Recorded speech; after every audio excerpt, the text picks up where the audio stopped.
2026 आणि नंबर 7 ज्यांचा मूलांक आणि भाग्यांक 7 आहे त्यांच्यासाठीचं हे वर्ष तुमच्या आध्यात्मिक क्षेत्राला एक वेगळं वळण देण्याचं काम यावर्षी होणार आहे. तुमच्यातली अंतर्ज्ञान शक्ती जाणून घेण्याचा हा महत्त्वाचा कालावधी आहे. तरी अडचणी येणार आहेत, पण त्या अडचणींवर मात करा, पुढे जा, कारण एक वेगळ्या प्रकारचं व्यक्तिमत्व यावर्षी तुमचं तयार होणार आहे, जे समाजात प्रकाशात येणार आहे.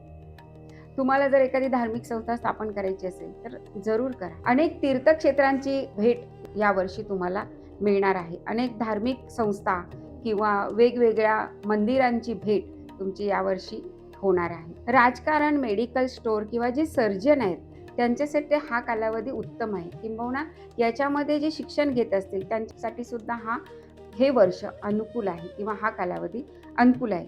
उदासीनता, आळस, जास्त विचार करणं सोडून द्या आणि कामाला लागा. यश तुमचंच आहे. यासाठी तुम्ही हाऊलाइट आणि अमेथिस्ट हे ब्रेसलेट धारण करा. तुमच्या सद्गुरूंची आणि श्री गणेशाची उपासना सुरू ठेवा. जय गजानन.